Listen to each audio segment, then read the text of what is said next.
Today's story is, the Mafia boss was desperate without a translator, until a plus-size waitress spoke 8 languages. Welcome to another cinematic story about hidden talent, dignity, and people society overlooks.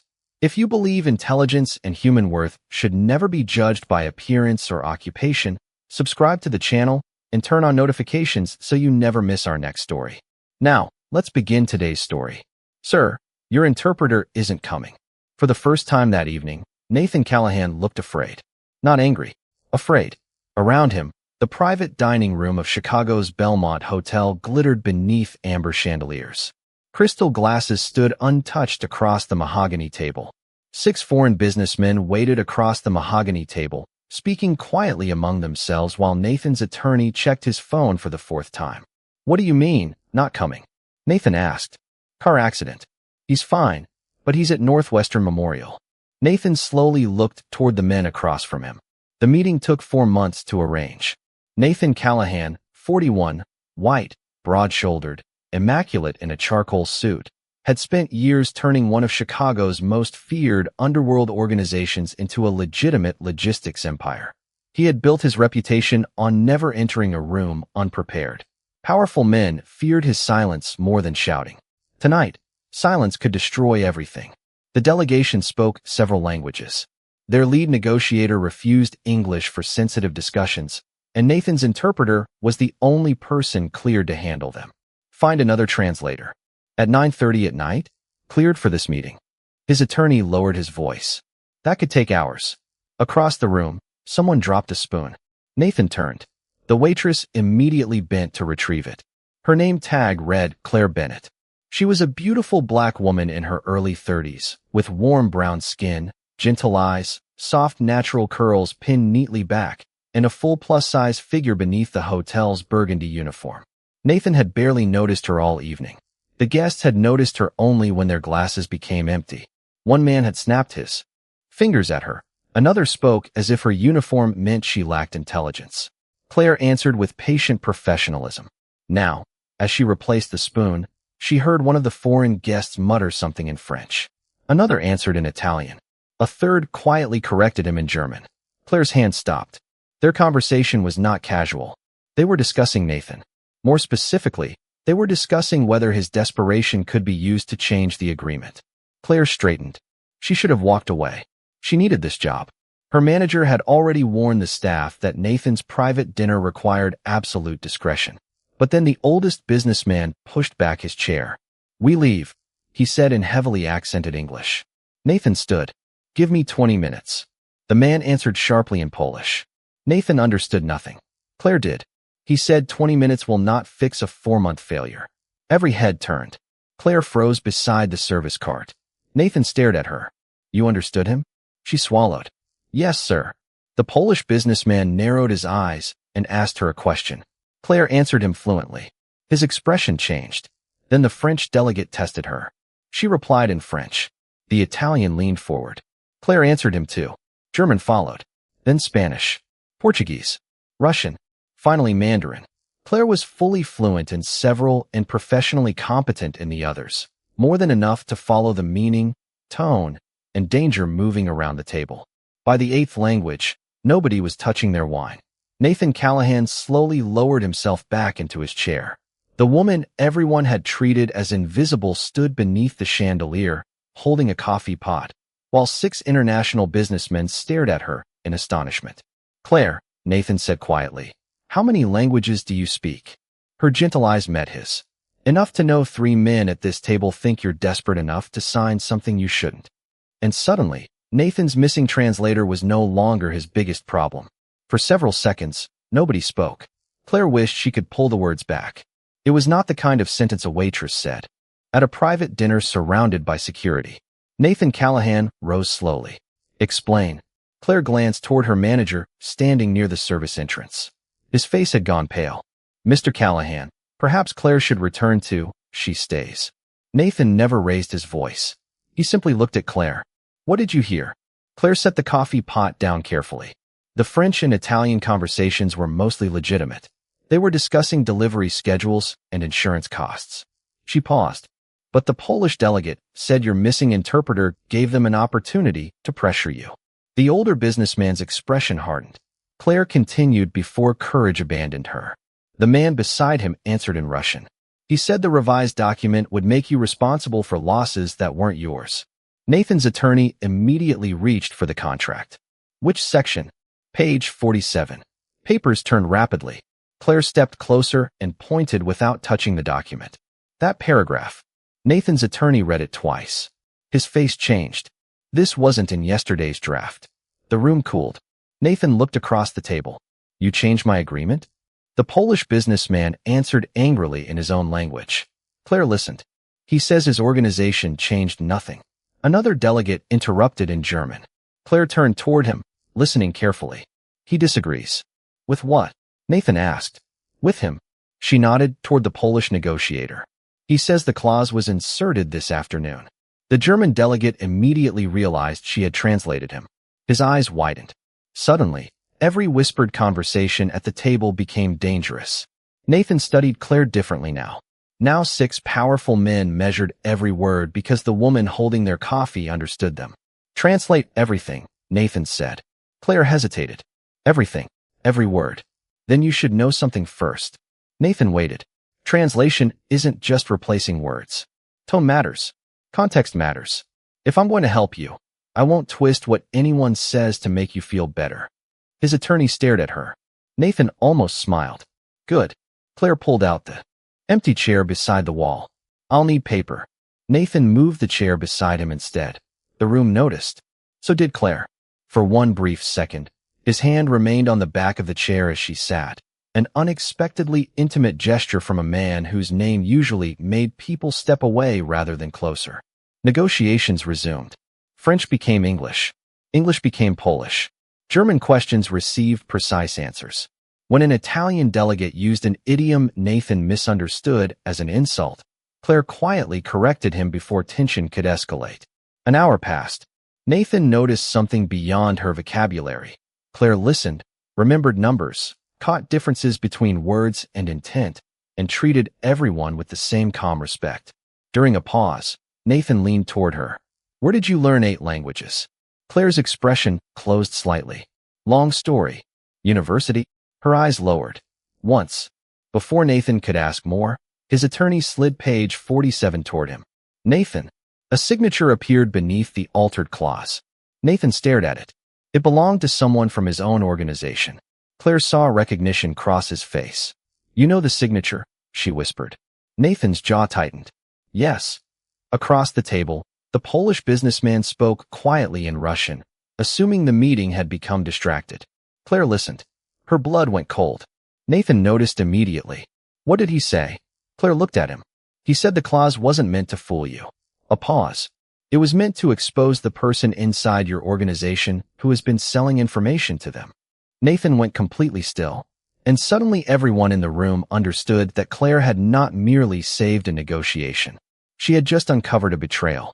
The signature belonged to Michael Grant, Nathan's chief financial officer and trusted friend of 11 years. Nathan stared at the page. Nobody leaves. The sentence was quiet, but the security men near the doors immediately understood. Nathan did not need to display a weapon or raise his voice. In his world, the Callahan name had carried consequences for years. Claire felt the atmosphere change. This was no longer a business dinner. Mr. Callahan, she said softly. Nathan did not look at her. Translate exactly what they said about Michael. Claire listened as the Polish negotiator answered in Russian. He says they never approached Michael directly. Another sentence followed. Someone using Michael's authorization sent confidential pricing information 3 weeks ago. Nathan's attorney frowned. Then the signature could be copied. Claire translated the question. The Polish man shook his head and replied. He says that is precisely why they inserted the clause. Whoever has access to Michael's authorization would recognize it and try to remove it before you saw the final agreement. Nathan slowly looked toward the document. A trap. Not for him. For someone standing close enough to touch his paperwork. Who received the revised draft first? He asked. His attorney checked his tablet. Your office at 4:18. Michael's assistant confirmed receipt at 4:22. Name. Eric Dalton. Nathan's expression hardened. Claire noticed his right hand close around the edge of the table. Call him. The attorney dialed. No answer. Again. Nothing. Nathan stood. Claire expected anger. Instead, she saw disappointment. Somehow that looked heavier. Find Dalton, he told security. 2 men disappeared through the doors. The delegates began speaking among themselves, French overlapping German, then Polish cutting through both. Claire raised one hand. Please. 6 men actually stopped. She translated quickly. They're worried this meeting has become unsafe. Nathan looked toward them. Tell them nobody here will be harmed. Claire did. Then she added something in French. Nathan turned. What did you say? That panic will make everyone less accurate. I didn't tell you to add that. No, Claire met his eyes. But it's true. His attorney looked horrified. Nathan simply studied her. Then, unexpectedly, he nodded. Continue. Claire did. For the next 30 minutes, she separated accusations from facts, clarified dates, and caught a mistranslated company name. And when Nathan's frustration sharpened his voice, she refused to sharpen it in translation. I said tell him exactly what I said. I did. I sounded angrier than that. Claire's gentle face remained composed. You asked me to translate your words, Mr. Callahan. Not your temper. Silence. His attorney stared at the table. One delegate hid a smile. Nathan looked at Claire for a long moment. Then the corner of his mouth moved. Fair enough. It was the first time anyone in that room had seen Nathan Callahan corrected without consequences. Claire lowered her eyes to her notes. May I ask you something? You seem comfortable doing that. Why does a waitress speaking 8 languages surprise everyone so much? Nathan had no immediate answer. Claire continued quietly. I studied international relations and interpretation at Georgetown. My mother got sick during my final year. I left school to care for her. Nathan's expression changed and never went back. Life got expensive. No self-pity. Nathan suddenly saw the burgundy uniform differently. It had never represented the limit of Claire Bennett's ability. Only the chapter of life she happened to be surviving. You shouldn't have had to become less visible just because life became harder, he said. Claire looked at him, surprised by the absence of pity in his voice. The door opened. Security returned. Alone. Dalton's gone, one man said. His apartment is empty. Nathan's face hardened. Anything else? The guard placed a hotel keycard on the table. We found this in his office. Claire recognized the room number immediately. Her breath stopped. Nathan noticed. What? Claire pointed at the card. That's the staff locker room. The guard nodded. More specifically, the locker assigned to Claire Bennett. And every eye in the room turned toward her. Claire stared at the keycard as the room turned toward her. Minutes earlier, she had been saving the meeting. Now a missing suspect had access to her locker room. I've never seen that card before, Claire said. Nathan watched her face. No panic. No elaborate defense. Just a quiet statement. His attorney leaned closer. Nathan, we have to consider the possibility. Finish that sentence carefully. Claire turned toward him. No, Nathan frowned. No. Let him finish. She looked at the attorney. If something points toward me, pretending it doesn't exist won't make me innocent. Nathan's expression shifted. Even under suspicion, Claire wanted facts more than protection. Search my locker, she said. Her manager finally stepped forward. Claire, you don't have to agree to. Yes, I do. She removed a small brass key from her apron pocket and placed it on the table. But I'm coming with you. 10 minutes later, they entered the staff corridor beneath the hotel, far from chandeliers and crystal. Fluorescent lights hummed above gray lockers. Claire walked directly to number 214. Security photographed everything before opening it. Inside hung her coat, spare uniform, shoes, and a faded photograph of Claire beside her mother in a hospital bed. Nathan's gaze lingered on it. Then Adrian reached behind the coat. Sir. He removed a sealed envelope. Claire's face went blank. That isn't mine. Inside were photocopies of confidential financial documents from Nathan's organization. Her manager covered his mouth. Nathan's attorney exhaled. Claire. Nathan said nothing. Claire looked at the papers, then at the locker. Something bothered her. Wait. She stepped closer. Adrian blocked her gently. Don't touch anything. I don't need to. Claire pointed toward the envelope. Look at the label. Nathan followed her finger. 3 words had been typed across the front in Russian. Nathan looked at Claire. What does it say? For our friend. Meaning whoever planted it wanted someone to understand Russian. Claire's eyes sharpened. But nobody at this hotel knew I spoke Russian until tonight. Silence. Nathan understood first. His security chief, Adrian, was already reconstructing access logs and camera coverage while Nathan's attorney preserved the documents. So the envelope was prepared for someone else, Nathan said. Claire nodded. She was helping them see the linguistic clue. The investigation itself remained in professional hands. Claire nodded. Or planted after I revealed what I could do. Adrian checked his watch. The dining room has been under security since the meeting began. Claire turned toward her manager. Who left the room after I started? Translating, he thought. Kitchen staff. 2 servers. Claire's mind raced. Then she remembered. During the negotiation, a young busboy named Kevin had approached her manager and whispered something. Kevin. The manager frowned. What about him? He left early. He said his sister was sick. Claire closed her eyes, reconstructing the evening. No. He said that in English. Nathan waited. Earlier, I heard him on the service phone. She looked up. He was speaking Portuguese. You understood him? Every word. Her voice became quieter. He said, she heard too much. Move it now. Adrian immediately reached for his radio. Nathan looked at Claire with stunned recognition.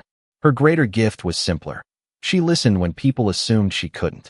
Minutes later, security confirmed Kevin had exited through the loading dock 12 minutes after Claire began translating. Nathan's jaw tightened.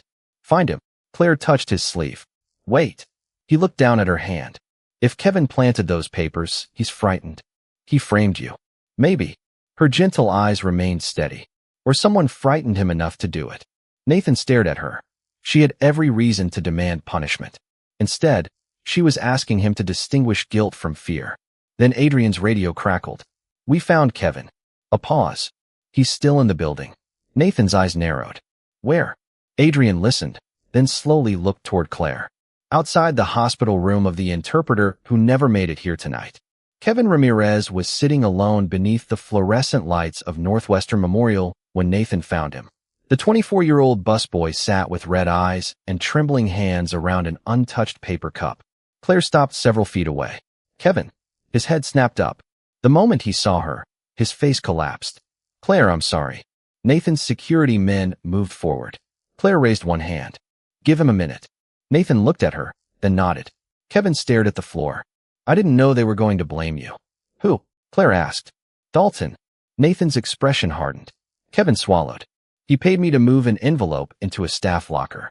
He gave me the master keycard and told me the locker belonged to someone who had already agreed to help. Claire's voice remained calm. Why mine? It wasn't supposed to be yours. Kevin finally looked at her. Locker 214 used to belong to Daniel Ortiz. Dalton thought the assignments hadn't changed. Claire understood. Daniel had left the hotel 2 months earlier. She had inherited his locker. And the Portuguese phone call. Kevin's eyes filled with shame. Dalton called after you started translating.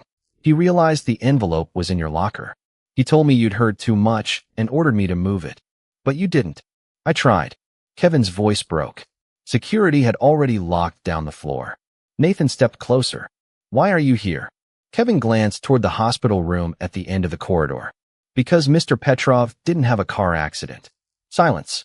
Claire felt cold move through her. The interpreter? Kevin nodded. Dalton told me Petrov had been paid to stay away from the meeting. But when I heard he was actually hospitalized, I came here. Nathan's jaw tightened. Did Dalton hurt him? I don't know. Kevin looked terrified. That's the truth. Claire turned toward the closed hospital door. A nurse emerged moments later and confirmed that Petrov was stable. He had collapsed after becoming dizzy at home. Doctors suspected something he had consumed and were waiting on test results.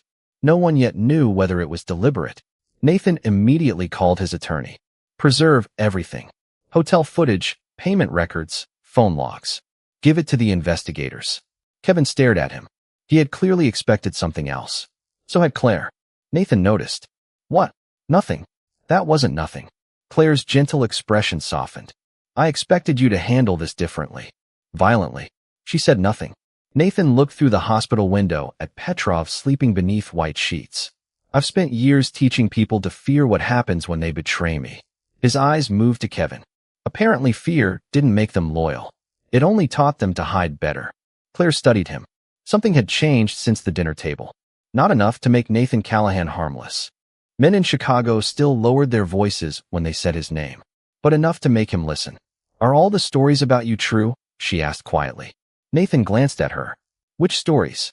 That people are afraid to disappoint you. His mouth almost curved. They should be. Claire held his gaze. I'm not. This time he did smile. I noticed. Kevin began crying quietly. My mother's behind on rent. Dalton offered me $5,000. I thought I was moving papers. That's all. Claire understood desperation, but understanding it did not erase responsibility. You still made a choice, she said gently. Kevin nodded. I know. Then make the next one better. Nathan looked at her. Accountability, with a door left open for redemption. Kevin wiped his face. I'll tell investigators everything. Nathan's phone rang. Adrian. He listened for several seconds. Then his expression changed. They found Dalton? Claire asked. Nathan ended the call. No, then what? He looked directly at her. They searched his office computer. A pause. There are files on you. Claire's breath caught. Me? Your university records. Your employment history. Your mother's medical bills. Nathan's voice lowered. Dalton knew exactly who you were before you ever walked into that dining room. Claire stared at Nathan as if he had spoken a ninth language she could not understand. Why would Dalton have files on me? Nathan had been asking himself the same question since Adrian called. Her university records could be explained with enough effort. Employment history could be purchased. But her mother's medical bills were different. Those were private, personal, deliberate. He wasn't researching a waitress, Nathan said quietly. He was researching someone he thought he could use. Claire's face tightened. The sentence hurt because she understood exactly what it meant. Debt, a sick mother, an unfinished degree. Dalton had read resilience as vulnerability. How long? She asked. Adrian is checking. Nathan's phone vibrated again. He answered immediately. This time he listened without interrupting. 6 months, he finally repeated. Claire went still. She had started working at the Belmont 6 months earlier. Nathan ended the call. Dalton accessed your background file 3 days after you were hired. Then tonight wasn't an accident. No. Claire walked toward the hospital window. Below them, Chicago glittered while her ordinary life rearranged itself. Nathan remained behind her. There's more. She closed her eyes. Of course there is. Dalton knew about Georgetown. Claire turned. What about it? He found an application you submitted last year. Her breathing changed. Nathan continued carefully. You applied for a junior interpreter position with one of my logistics companies. Claire remembered immediately. The interview that never happened. The rejection email that arrived 2 days later. No explanation. Dalton supervised hiring for that division, Nathan said. Claire's eyes filled, though she refused to let the tears fall. He rejected me? It appears so. Why? Nathan's jaw hardened. Adrian found an internal note. He hated repeating it.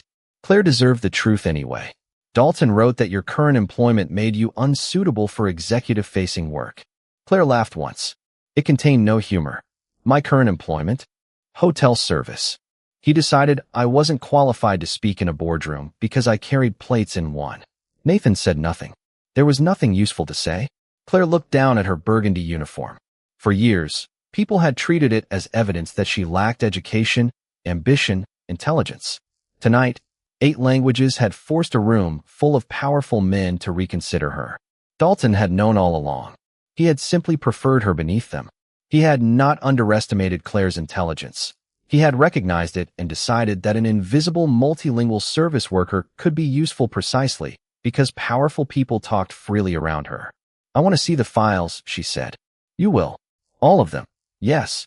And I want investigators to have copies before anyone in your organization can make them disappear. Nathan met her eyes. Done. Claire studied him. You're agreeing very quickly. I'm learning. That almost made her smile. They returned to the hotel shortly before dawn. The foreign delegation had remained, not because Nathan demanded it, but because Claire had earned their confidence. When she entered the private dining room, the Polish negotiator stood. Then the German delegate. Then all 6 men. Claire stopped. Nobody had stood when she served their wine. Now nobody sat until she did. Nathan noticed the difference. So did Claire. The Polish businessman addressed her in his language. She listened, then translated for Nathan. He says they want to continue negotiations. Nathan nodded. Good. Claire remained silent. The businessman added another sentence. Her expression changed. What? Nathan asked. Claire looked at him. They have one condition. Which is? The Polish man gestured toward the empty chair beside Nathan. Claire swallowed. They want me at the table. Nathan pulled the chair out himself. Then sit.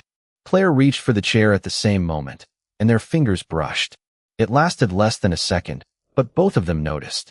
Claire looked at the chair, then at the serving tray still waiting near the wall. Recognition, Claire understood, was only the beginning. Respect had to change where people allowed you to stand. Claire sat beside Nathan. He placed the contract between them. Ready? Her eyes steadied. No, Nathan raised an eyebrow. Claire opened the document. But I spent years waiting to feel ready. She picked up a pen. I'm done waiting. And somewhere in Chicago, Eric Dalton still believed the waitress he had chosen as an easy target had no idea how dangerous the truth in her hands had become. By sunrise, the waitress had become the most important person at the table. Claire sat beside Nathan with the revised contract open before her, translating every sentence, while 6 international delegates watched with a respect that had not existed hours earlier. No one snapped their fingers or spoke over her now. When Claire raised her hand, powerful men stopped talking. Section 12, Claire said. The English version says liability begins after delivery. The Polish version says liability begins after inspection. Nathan's attorney leaned forward. That difference could cost millions.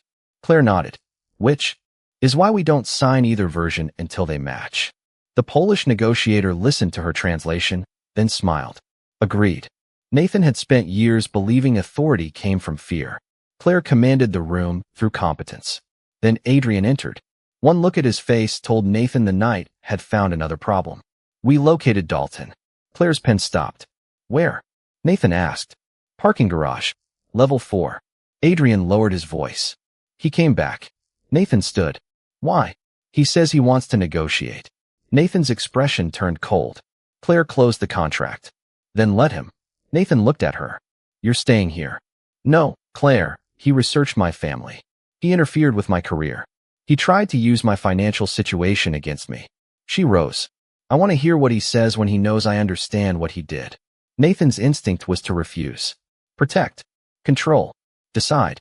Then he remembered the woman beside him had spent years having other people decide which room she belonged in. Stay beside Adrian, he said. Claire's eyebrow lifted.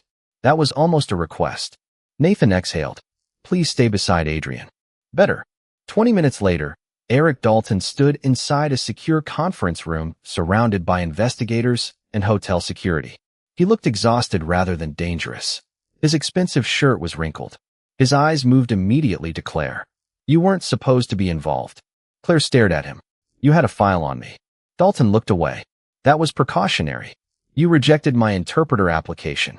Silence. Nathan's jaw tightened. Claire continued.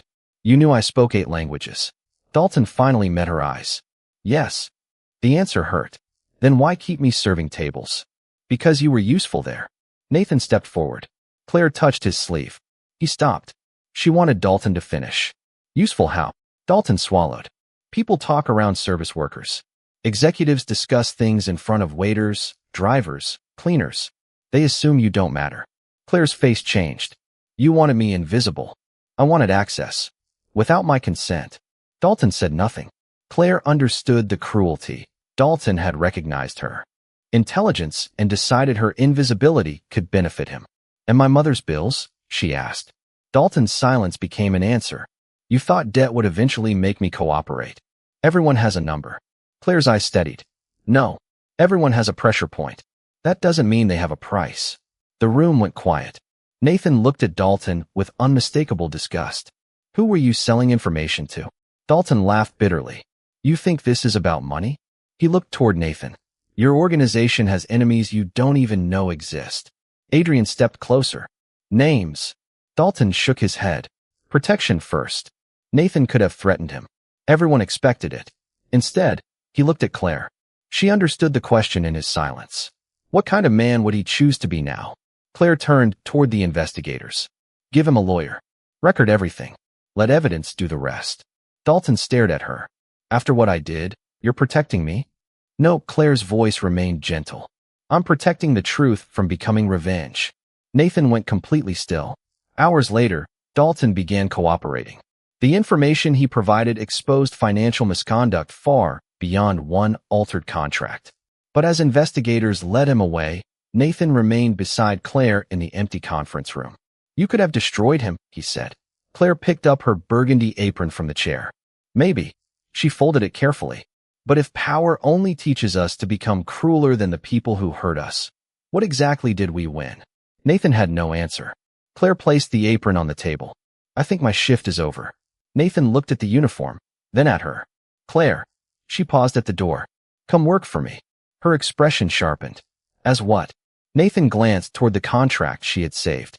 Not as someone carrying the table. He pulled out the chair beside his. As someone sitting at it. Claire studied him carefully. "Don't offer me rescue because you feel guilty." Nathan shook his head. "I'm offering you work because tonight you were better prepared than half the people I pay to advise me." Claire did not answer immediately. Nathan's offer remained between them like an unopened door. "Come work for me." Claire had learned to be suspicious of rescue. "I need to know what you mean," she said. Nathan nodded. "International communications. Contract review. Negotiation support. Whatever title reflects the work." "And the salary?" Nathan named a figure. Claire blinked once. It was more money than she had ever earned, enough to breathe, and tempting enough to demand another question. "Would you offer me this job if tonight hadn't happened?" Nathan was silent. Claire appreciated that he did not lie. "No," he said. "Because before tonight, I didn't know you existed." The truth was clean. Nathan continued. "That is my failure, not yours."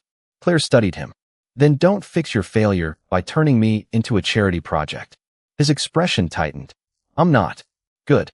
Because I don't need gratitude disguised as employment." Nathan pulled the contract toward him. "You caught an altered liability clause my legal team missed. You prevented an international meeting from collapsing. You identified inconsistencies across multiple languages, reconstructed a security timeline, and helped expose someone inside my organization." He met her eyes. "If I hired you because I felt sorry for you, I'd be insulting both of us." Claire's shoulders relaxed slightly. "Better answer. Was there a wrong one?" "Several." Nathan laughed. Claire smiled too. Then she shook her head. "I still can't accept tonight." Nathan's smile disappeared. "Why?" "Because tonight I'm exhausted, frightened, and suddenly being treated like I'm extraordinary by people who ignored me yesterday." She looked toward the empty dining room beyond the conference doors. "I want to know who I am when nobody is applauding." Nathan understood. "How long?" "1 week." "Take 2. Claire raised an eyebrow. "Negotiating already?" "Apparently, I finally found someone worth negotiating with." 2 weeks later, Claire returned to the Belmont wearing a navy blue dress instead of burgundy service clothes. Nathan was waiting in the same private dining room, but the table had changed. No serving tray waited for her. A leather portfolio did. Beside it sat a formal employment contract. Claire opened it carefully. She read every page. Nathan watched in silence.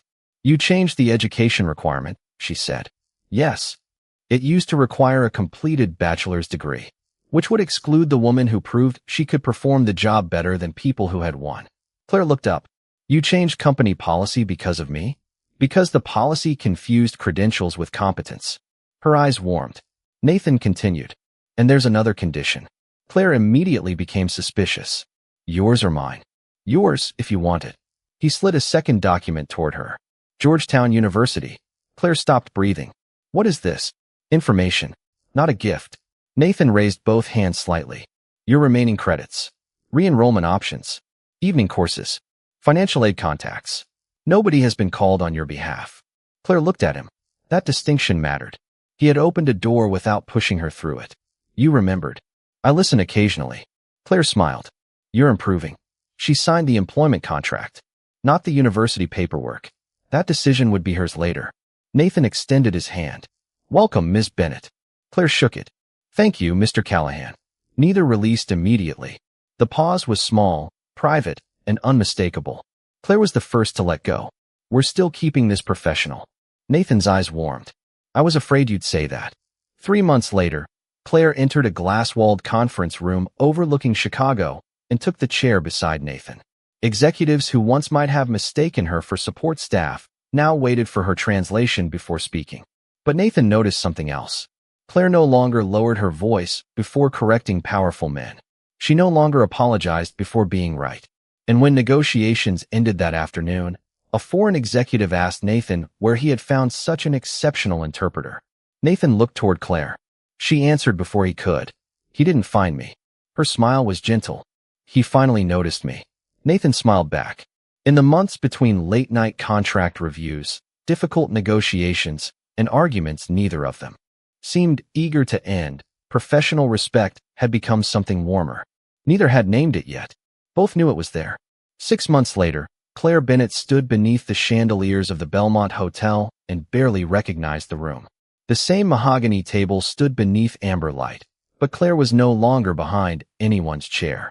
She sat at the head of the international communications team, a leather portfolio open before her. Nathan Callahan sat 2 seats away. He had insisted on that distance. "You lead this one," he had told her. So she did. Claire moved between English, French, German, and Polish as representatives finalized the agreement that had nearly collapsed 6 months earlier. When a legal nuance exceeded her specialty, she paused and let counsel verify it. When a financial question required technical analysis, Nathan's team handled it. Claire no longer needed to prove she could do everyone's job. Real authority included knowing where her responsibility ended. She corrected a translation without embarrassment, challenged an assumption without apology, and stopped one executive when his wording became unnecessarily dismissive toward a junior assistant. "Her position doesn't make her question less important," Claire said gently. The executive paused, then answered properly. Nathan watched without interfering. That was the part of his transformation Claire valued most. He no longer needed to rescue her in order to respect her. When the final signatures were placed, the Polish negotiator offered Claire his hand. "We would not be here without you," he said in Polish. Claire answered in Polish. "Then treat the people nobody notices better when you leave this room." His smile became thoughtful. "Agreed." Dalton's cooperation exposed financial misconduct across several companies and parts of Nathan's old organization. Nathan turned evidence over to investigators, removed compromised people, and began separating his future from the fear that had built his past.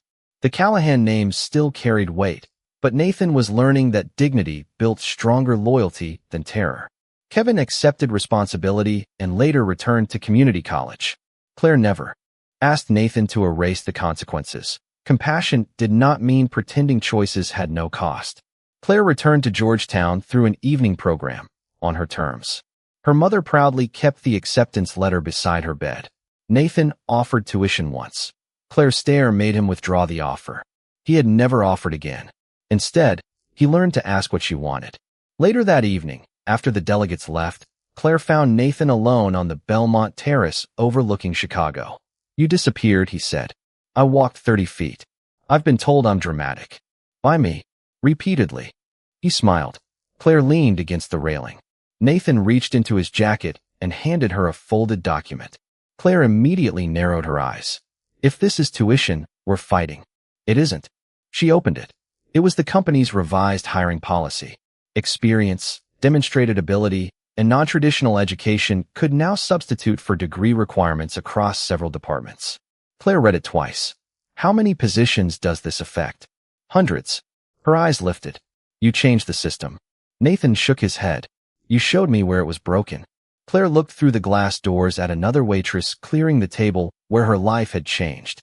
"Make sure managers actually follow it," she said. Nathan laughed softly. "There she is." "Who?" "The woman who saved me from signing a terrible contract and somehow decided that wasn't enough work." "You were desperate." "I was. Completely helpless." "Let's not rewrite history." Claire laughed, but Nathan's expression slowly became serious. "You know what still bothers me about that first night? That you almost signed a terrible contract." "No." He stepped closer, leaving enough space for her to move away if she wanted. "You were in that room for hours," he said. "You refilled my glass. You carried plates past me. You heard things none of us heard. And I never once wondered who you were." Claire's smile faded. Nathan continued. "I thought power meant knowing everything happening in my world. Then the most capable person in the room turned out to be the woman I hadn't even noticed." "You notice now." "I do." Claire held his gaze. "That's not enough." Nathan's expression changed slightly. She stepped closer. "You also have to keep up with me." Relief and amusement crossed his face. I've been trying for 6 months. For months, they hid behind work. Late-night reviews became dinners neither wanted to end, and arguments became excuses to stay. Nathan learned protection was not control. Claire learned a dark past did not make change impossible. Nathan held her gaze. Can I kiss you? Claire raised an eyebrow.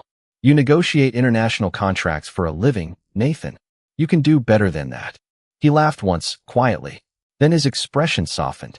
Claire Bennett, may I finally stop pretending I'm not completely in love with you? Her eyes warmed. Much better. This time, when Nathan leaned closer, Claire met him halfway. The kiss was gentle, almost cautious. Claire rested a hand against his chest. Nathan's arms settled around her waist, and he waited until she chose to move closer.